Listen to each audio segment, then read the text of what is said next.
আসসালামু আলাইকুম। আমি ইঞ্জিনিয়ার মোহাম্মদ সিফাতুল সুমন। আপনাদেরকে জানাচ্ছি শুভেচ্ছা এবং অভিনন্দন। আশা করি ভালো আছেন সবাই। আমি আপনার আজকের সিপিএ মার্কেটিংয়ের পঞ্চম ক্লাস। আজকে যে ক্লাসটাতে আপনাদেরকে আমি দেখাবো বা আলোচনা করব সে বিষয়টা হলো যে কীভাবে একটা সিপিএ মার্কেট প্লেসগুলো থেকে আপনার অফার চয়েস করতে হবে এবং কোন কোন সিপিএ মার্কেট প্লেসগুলো ট্রাস্টেড এবং আপনি কীভাবে ভালো ভালো অফারগুলো আপনি সিপিএ মার্কেট প্লেস বা সিপিএ নেটওয়ার্ক থেকে আপনি চয়েস করতে পারেন এবং সেই অনুযায়ী আপনারা ভালো রেভিনিউ আর্ন করতে পারেন, সেই বিষয়টা নিয়ে আজকে আলোচনা করার কথা। সো আমি আজকে আপনাদেরকে সেই বিষয়গুলো দেখাবো, কিছু টিপস অ্যান্ড টেকনিক্স আমি দেখাই দিব আপনাদেরকে। সেই ট্রিক্স এবং টেকনিকগুলো অ্যাপ্লাই করে আশা করি আপনাদের ভালো একটা অফার আপনার সিপিএ নেটওয়ার্ক থেকে আপনারা পাবেন। সো আমি প্রথমে যদি একটু সিপিএ গ্রিপের দিকে যাই, দেখুন অলরেডি আমার ডিসপ্লেতে স্ক্রিনে আপনারা দেখতে পাচ্ছেন যে সিপিএ গ্রিপ একটা নেটওয়ার্ক, যে নেটওয়ার্কেতে আমি কীভাবে রেজিস্ট্রেশন করতে হয় এবং কীভাবে অ্যাপ্রুভাল পেতে হয়, এই অ্যাকাউন্ট ক্রিয়েট করতে হয়, সেই বিষয়গুলো আমি অলরেডি আপনাদের সাথে দেখিয়ে দিয়েছি এবং আলোচনা করেছি। আশা করি আপনারা সবাই সিপিএ গ্রিপে রেজিস্ট্রেশন করছেন। সো আমি এখন সিপিএ গ্রিপে অলরেডি লগ ইন হয়ে আসি। সো এখানে দেখতে পাচ্ছেন যে বিভিন্ন অফার আছে। এই অফারগুলোর মধ্যে হাজার হাজার অফার আছে। অনেক অফারের মধ্যে আপনি কীভাবে বুঝবেন যে কোন অফারটা সবচেয়ে বেস্ট বা সুইটেবল ফর ইউ। সো এই বিষয়টা নিয়ে, এই কনফিউশনটা নিয়ে অনেকেই আমাকে কোশ্চেন করে যে আমি অনেক সিপিএ মার্কেটে বা সিপিএ নেটওয়ার্কে আমি রেজিস্ট্রেশন করছি, বাট কোনটা আমার জন্য সবচেয়ে পারফেক্ট বা সবচেয়ে কোনটা ভালো আমার, সেই জিনিসটা বোঝাটা অনেকটা আপনাদের জন্য টাফ হয়ে যায়। সো আমি একটু খেয়াল করুন, এখানে যদি দেখেন যে আমি এখন ইউনাইটেড স্টেটস কান্ট্রি সিলেকশনের যে বিষয়টা আছে সেটা ইউনাইটেড স্টেটস। আপনি যদি অল কান্ট্রিজ দেন, অল কান্ট্রিজ দিয়েও আপনি সার্চ দিতে পারেন। সব কান্ট্রিগুলো দিয়ে সার্চ দিয়ে দেখুন এখানে আপনার বিভিন্ন কান্ট্রি, মানে এরপর আমাদের ওয়ার্ল্ডের যত কান্ট্রি আছে সেই সব কান্ট্রিতে সাপোর্টেবল যে কাজগুলো বা ওয়ার্কগুলো সেগুলো সবই এখানে দেওয়া আছে। যেমন আমি অল কান্ট্রি সাপোর্ট করার পর এখানে যদি আপনি দেখেন যে এই যে প্রথম যেটা এই জিনিসটা, এখানে যদি একটু কার্সর টানা আসেন তাহলে মানে কি বেলজিয়াম, মানে এই ওয়ার্কটা বেলজিয়ামের জন্য সাপোর্টেড। তারপর এখানে যদি একটু কার্সর টেস্ট অস্ট্রেলিয়ার জন্য, এটা অস্ট্রেলিয়ার জন্য।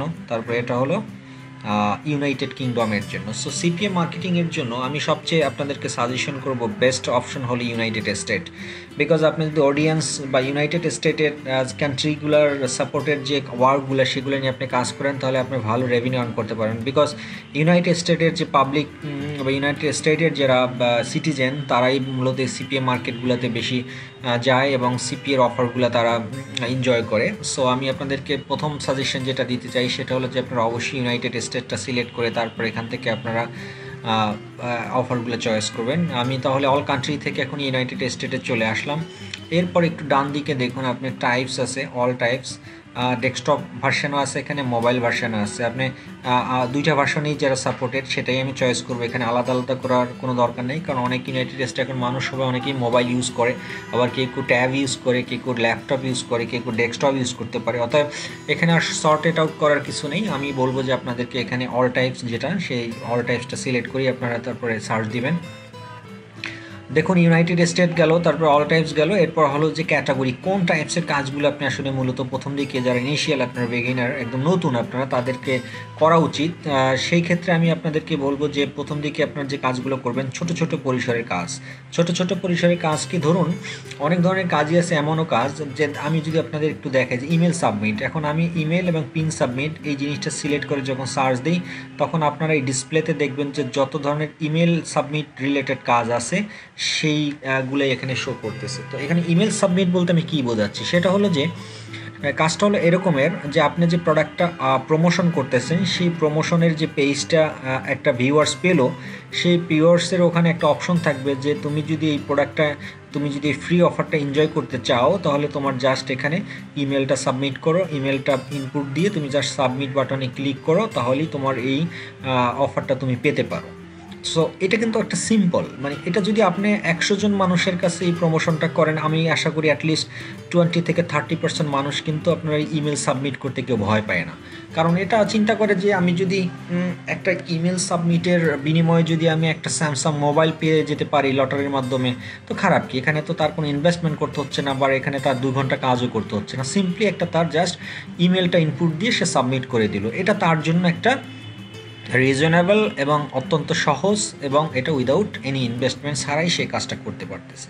সো এই ধরনের কাজগুলো কিন্তু যারা অডিয়েন্স বা ভিউয়ার্স তারা কিন্তু অনেকটা ইন্টারেস্টেড থাকে এবং তারা এটাতে তারা ভয় পায় না। বাট আপনি যদি এরকমের বলেন যে একটা অফার যদি 100 জন ক্লায়েন্ট বা 100 জন ইউজার্সকে আপনি সাবমিট প্রমোশন করেন যে তুমি যদি একটা স্যামসাং মোবাইল পেতে চাও তাহলে সেক্ষেত্রে তোমার ক্রেডিট কার্ডের নাম্বার, ক্রেডিট কার্ডের পিনকোড, ক্রেডিট কার্ডের ডিটেলস তুমি এখানে সাবমিট করো, তাহলেই তুমি হয়তোবা একটা স্যামসাং মোবাইল লটারির মাধ্যমে পেতে পারো।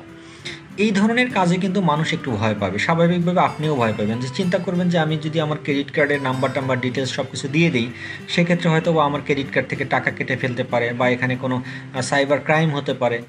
বিভিন্ন ধরনের তো এই ধরনের অকারেন্স হচ্ছে বিভিন্ন অহরহর বিভিন্ন জায়গাতে। সো এই যে ভয়টা কাজ করবে, এই ভয়টা কাজ করার কারণে কিন্তু আপনি 100 জন মানুষকে যদি এই প্রমোশনটা পাঠান বা মানুষকে বলেন, সেখান থেকে আমার মনে হয় না যে আপনি 1% বা 2% মানুষও পাবেন যে তারা তাদের ক্রেডিট কার্ড দিতে স্বাচ্ছন্দ্য বোধ করবে। সো এখান থেকে বোঝা যায় যে আসলে আপনার কোন কাজগুলো আপনার করা উচিত এবং কোন কাজগুলো পছন্দ করা উচিত না। তবে এটা ঠিক না যে আপনার ইমেল সাবমিট বা ক্রেডিট কার্ড সাবমিট বা পিন সাবমিটের কাজ আপনি করবেন না। হ্যাঁ, অবশ্যই করবেন, বাট যখন আপনি আরেকটা এক্সপার্ট হবেন, যখন ক্রেডিট কার্ড রিলেটেড কাজগুলো করার জন্য কী ধরনের প্রমোশন করতে হয় এবং এখানে কি সিক্রেসি আছে, কী ধরনের টার্মস কন্ডিশনস পলিসিগুলো আছে, সেই বিষয়গুলো যখন আপনি জানবেন তখন অবশ্যই করবেন। তবে আমি ইনিশিয়াল স্টেজে আমি বলবো যে সহজ কাজ যেগুলো, যেমন ইমেল সাবমিট করা বা মোবাইল নাম্বার দেয়া, এই ধরনের শর্টকাট মেথডের যে কাজগুলো আছে সেগুলোই আপনার চয়েস করা উচিত। ওকে, এখন এটা গেল। তারপরে দেখুন এর নিচের দিকে যদি একটু আসেন, এটা হলো যে আমার ডেস্কটপ সাপোর্টেড এই কাজটা। আমি এটা একটা অফার আপনারা দেখতে পাচ্ছেন, এখানে কার্সর আনলে আমার ল্যান্ডিং পেজের একটা চলে আসে। এই যে এইটাই হলো ল্যান্ডিং পেজ। দেখুন ওখানে লেখা আছে ইয়েস অর নো। ইয়েস বাটনে ক্লিক করার পরেই বলবে যে কি আপনি আপনার ইমেল আইডিটা এখানে ইনপুট দেন। যখনই আপনি ইমেল আইডিটি ইনপুট দিয়ে সাবমিট দেবেন তখনই কিন্তু আপনার একটা লিড জেনারেট হয়ে যাবে এবং ওই কাস্টমারও তার কার্যকলাপটা শেষ হয়ে যাবে। মানে দুই এন্ড থেকে ইজি, মানে আপনাকে ওই কাস্টমার যিনি ইউজার্স এখানে ঢুকে ইয়েস বাটনে ক্লিক করে তার ইমেল আইডিটি ইনপুট দিলে তারও কাজ শেষ এবং আপনারও একটা লিড হয়ে গেল। দ্যাট মিনস বোথ সাইড, মানে দুই সাইডের জন্যই কিন্তু একটা ইজি। সো এই ধরনের কাজগুলো আমাদেরকে চয়েস করে নিতে হবে। এখন দেখুন এখানে ডেস্কটপ ভার্সন, এটা ডেস্কটপ সাপোর্ট করবে। আর কাজের ক্যাটাগরিটা হলো ইমেল অথবা জিপ সাবমিট। আর কাজের যে টাইটেলটা দেখতেই পাচ্ছেন, get the Samsung Galaxy S9 when release, মানে তারা স্যামসাং মোবাইলটা রিলিজ হওয়ার আগেই একটা প্রমোশন বা পাবলিসিটি চালাচ্ছে।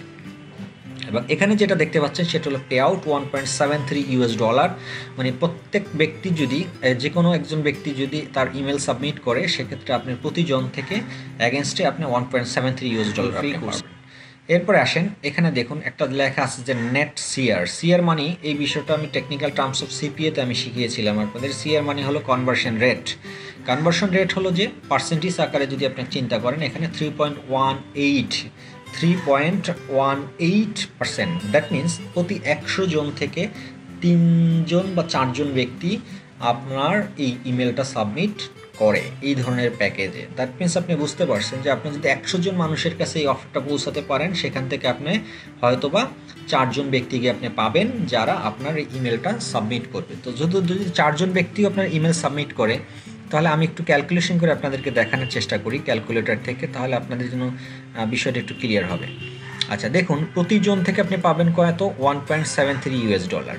ওকে, $1.73 পাবেন প্রতিজন থেকে। এরপরে এখানে net conversion rate, that means প্রতি 100 জন থেকে কয়জন ব্যক্তি ইমেল সাবমিট করে নর্মালি অ্যাভারেজে 3 থেকে 4, ধরো আমি এটা 3ই ধরি, কমটাই ধরলাম, বা 4 ধরলাম, 4 জন ব্যক্তি বা 4.5 ব্যক্তি ধরলাম, তাহলে 4.5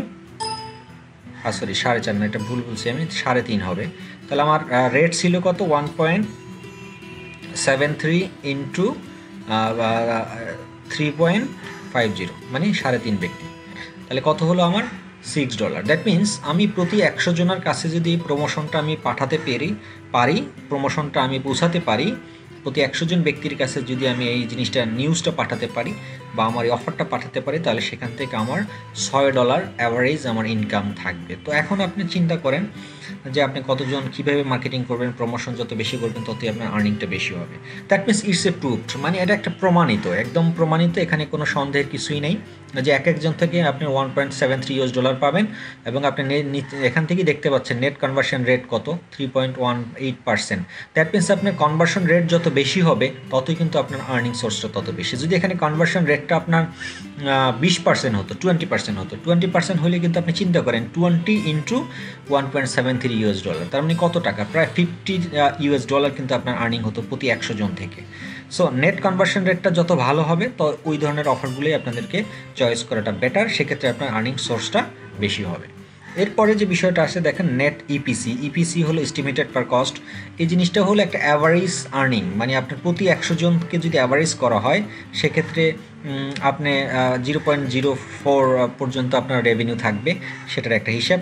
ইপিসি সম্পর্কেটা বলার এখন আপাতত দরকার নেই, আপনারা জাস্ট নেট কনভার্সন রেট এবং আপনার পে আউট এই দুটো যদি অ্যাভারেজ করতে পারেন তাহলে আপনি বুঝতে পারবেন যে আপনার কত টাকা আর্নিং হতে পারে এই অফারটা থেকে। ওকে, তো আশা করি এখানে এই বিষয়টা আপনারা বুঝতে পারছেন। এরপরে আমি যদি আরেকটু আপনাদেরকে আরেকটা সিপিএ নেটওয়ার্ক বা মার্কেট প্লেসে নিয়ে যাই, তখন আপনারা আরেকটু বিষয় ক্লিয়ার হবেন।